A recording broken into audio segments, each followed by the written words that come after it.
अच्छी तरह से याद रखिए कि जैसे कोई बहुत बड़े महल को बनानी है, घर बनाना हो सबके रहने के लिए, और ऐसी जगह दे दिया जाए जहाँ पर किले हों और उसी पर बनाना है, तो किले को रिफॉर्म करके आप उस पर मल्टी स्टोरी बनाइए। बहुत कठिन काम है। आसान क्या है, किले को हटा दीजिए, फिर वहाँ पर सब बिल्डिंग रहने के लिए बना दीजिए, क्योंकि किले में बहुत ढेर सारे लोग नहीं रह सकते हैं। किले को हटा करके अगर उस जगह पर मल्टी स्टोरी बिल्डिंग बना दीजिए तो उससे कई गुना लोग रह सकते हैं। तो कुछ ऐसे ही हो रहा है। भारत की सभ्यता, हजारों हजारों सभ्यताएं एक दूसरे से ऐसे चिपकी हुई हैं, उनको उधेड़ना बहुत कठिन है। उन सभ्यताओं को एक एक करके ठीक करना बड़ा कठिन काम है। तो फिर क्या किया जाए, सब सभ्यताओं को थोड़े समय के लिए अलग कर दीजिए और नई सभ्यता की पुनर्स्थापना करिए। जब नई सभ्यता की पुनर्स्थापना होगी तो आसानी से काम होगा। इसी तरह का कुछ प्रारंभ हो गया है 2013 से भारतवर्ष में और पूरी दुनिया में भी। सबसे पहले अमेरिका ने दिखाया कि वहाँ पर कोई भी रंग भेद नहीं है। ओबामा को प्रेसिडेंट बना करके दिखा दिया कि जो कहा जाता है कि अमेरिका में सफ़ेद चमड़े वाले जो लोग हैं, जिन्हें हम अंग्रेज की तरह जानते हैं, वो डोमिनेटिंग है। ये वहाँ का वातावरण दिखा दिया गया सही नहीं है। ओबामा प्रेसिडेंट हुए। तो इसलिए देखिए, जब भारत की पुनर्स्थापना कैसे देखा जाए, कैसे ये होगा। ये कुंभ मेला 2019 ये पूरा केंद्र सरकार, उत्तर प्रदेश सरकार दोनों मिलकर के सबसे बड़ा आयोजन किए, और सरकार के न चाहते हुए भी कैंप लग गया क्रिया योग का। प्रशासन बिल्कुल नहीं चाह रहा था कि क्रिया का कैंप लगे। बिना किसी बहुत मेहनत के लग गया। मेहनत तब होती जब जनमत इकट्ठा किया जाता लाखों लोगों को, तो उसको मेहनत कहते हैं। चुपचाप एक कैंप लग गया, सबके कैंप हट रहे हैं तो ये बढ़ रहा है। अभी आज भी कुछ चीज़ें लगी हैं। तो जैसे पुरानी भीत गिराइए, नई भीत उठाइए, किले को हटा करके मल्टी स्टोरी बिल्डिंग बनाइए।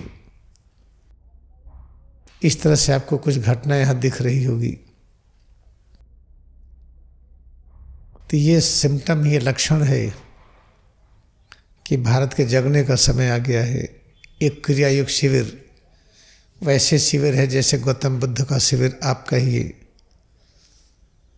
इस विचार की स्थापना लहरी महाशय के द्वारा इस युग में हुई, जिसका विस्तार ज्ञानावतार स्वामी तेश्वर गिरि ने किया, जिसका बृहद विस्तार परमहंस योगानंद ने किया। परमहंस योगानंद की भविष्यवाणी, हे भारत हम वहीं आ रहे हैं। इत्तेफाक से क्रियाश्रम के द्वारा भविष्यवाणी को पूरी होती दिखाई दे रही है। बस हम सब इसके बहुत ही सुयोग्य पात्र हैं। केवल हम ही लोग ही नहीं हैं, याद रखिएगा। क्रिया का ये सिद्धांत जो आप यहाँ सुनते हैं, लाखों लाखों लोग पूरी दुनिया में देख रहे हैं। यूट्यूब के माध्यम से लाखों लाखों लोग तैयार हैं आपके साथ, वो दिखाई नहीं पड़ रहे हैं। जैसे संगमरमर का कोई महल बनाइए तो राजस्थान से संगमरमर के पत्थर आ रहे हों।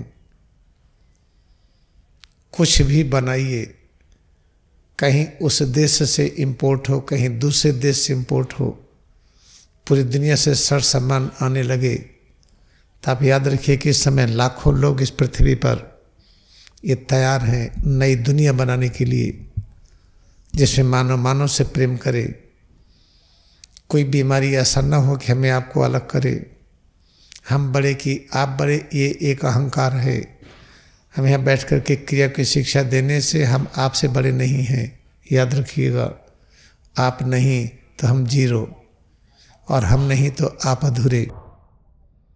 हम सब मिलकर के एक ही यूनिट हैं, कोई बड़ा छोटा नहीं है। जैसे सिर से पैर की उंगली तक के शरीर, इसमें सिर ऊपर है। सिर ही कह सकता है कि मैंने शरण दिया है आँखों को, कान को, नाक को, जिह्वा को, दांत को। इसके अंदर ब्रेन है। हम सबसे महान हैं। पैर उतने महान नहीं है, हम अधिक महान हैं। ये चीज़ सही नहीं है। अगर आप सिद्ध करके देखिए, तुम्हारा ब्रेन ऑक्सीजन का गुलाम है। नए रक्त का जो ऑक्सीजनेटेड ब्लड है, बिना उसके ब्रेन नहीं काम करेगा। लेकिन आप पैरों को रस्सी से बांध दीजिए आधे घंटे, खून का दौरा बंद हो जाए, पंजे तक ना जाए, फिर खोलिए तो पैर फिर हिलाइए, चलेगा। ब्रेन नहीं काम करेगा। इस समय देखिए, पैर अधिक शक्तिशाली है कि ब्रेन, तो आप कहेंगे पैर। वैसे देखिए तो ब्रेन, स्पाइनल कॉर्ड से शक्ति पैरों में आ रही है। तो कहने का आशय ये है कि सिर और पैर दोनों बराबर महान हैं। शरीर के किसी भी अंग की आपस में तुलना मत करिए। आपस में तुलना करेंगे तो याद रखिएगा खतरा है। यही है अविद्या, अज्ञानता। तो जितने लोग क्रिया योग ध्यान नहीं समझते हैं, विरोध करते हैं, वो भी उतने ही महान हैं जो करने वाले हैं। कि समझ करके जो करते हैं, हम भी उतना ही महान होना चाहते हैं, हम विरोध करेंगे, नहीं होगा, ऐसा संभव नहीं।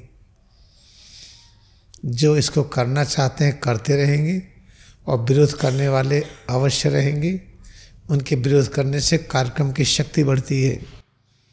जैसे पृथ्वी जब चलने का विरोध करती है तो मसल्स डेवलप होता है। तो विरोधियों की वजह से शक्ति बढ़ती है किसी भी कार्यक्रम की।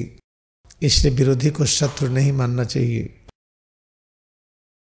इस आश्रम के क्रिया के सिद्धांत पर चलता है, जिसमें कोई छोटा बड़ा नहीं माना जाता है। यह जाति के नाम पर और प्रोफेशन के आधार पर, क्षेत्र के आधार पर, राष्ट्र के आधार पर यहाँ कोई विभाजन नहीं है। हम ईश्वर की पूजा कैसे करते हैं, आप कैसे करते हैं, इससे कोई अंतर नहीं है। हम पत्थर पूजते हैं, आप साक्षात कृष्ण को, राम को, जीसस, बुद्धा को देखते हैं। यह दोनों को महान माना जाता है। जैसे एक बच्चा है, अभी कार खेलता है, गुब्बारा फूंकता है। एक आदमी है जो हवाई जहाज से उड़ते हैं, गुब्बारा की ज़रूरत नहीं, और कार बनाते हैं, कार खेलने की ज़रूरत नहीं। लेकिन बच्चा वो इंजीनियर, दोनों महान हैं। क्रिया सिद्धांत में पहले अपने स्वरूप में हम एकाग्र होकर के हम तुलना करना बंद कर देते हैं। पैर और सिर दोनों बराबर महान हैं। सिर से पैर की उंगली तक इसमें जितनी चीज़ें हैं, सबका महत्व बराबर है, किसी का कम ज़्यादा नहीं है।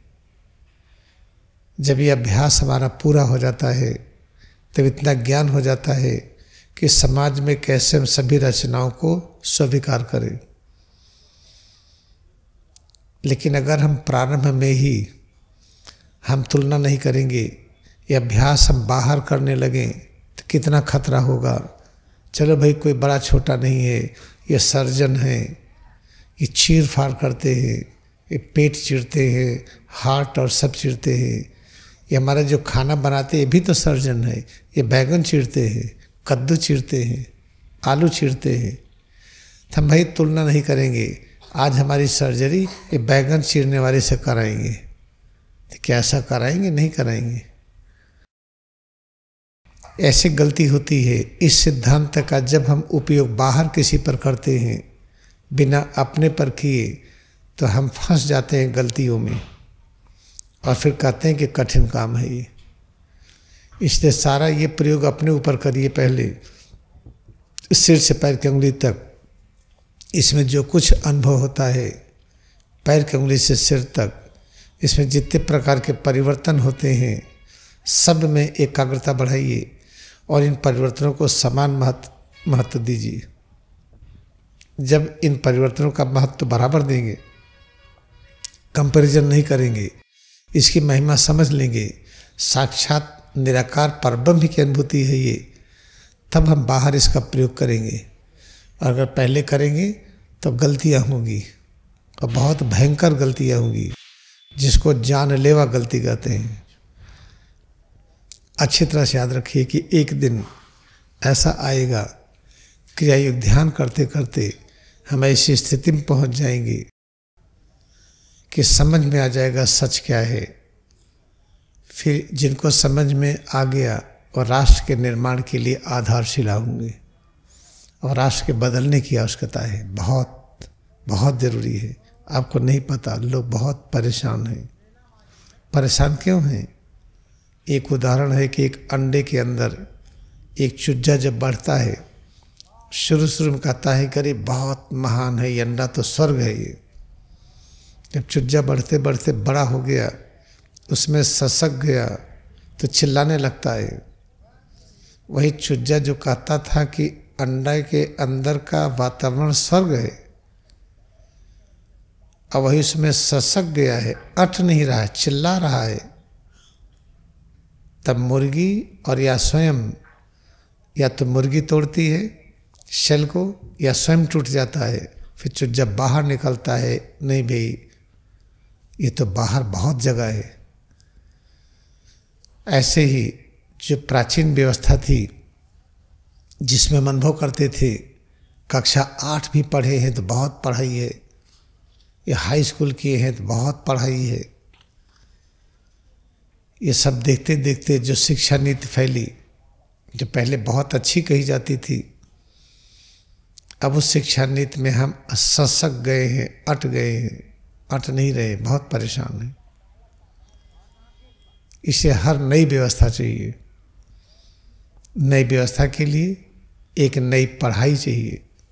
नई पढ़ाई वो क्रिया योग ध्यान है। इससे वर्तमान का जो कोलाहल दिख रहा है चारों तरफ, एक कोलाहल का कारण ये नहीं कि वर्तमान गड़बड़ है। अतीत के जो नियम थे, वही अतीत के नियम अब बड़े हो गए हैं, उसमें हम लोग चल करके अब अट नहीं रहे हैं, व्यवस्थित नहीं हो पा रहे हैं। इसलिए नए नियमों की आवश्यकता है। आइए हम लोग कुछ मिनट तक क्रिया योग से जुड़ जाएं।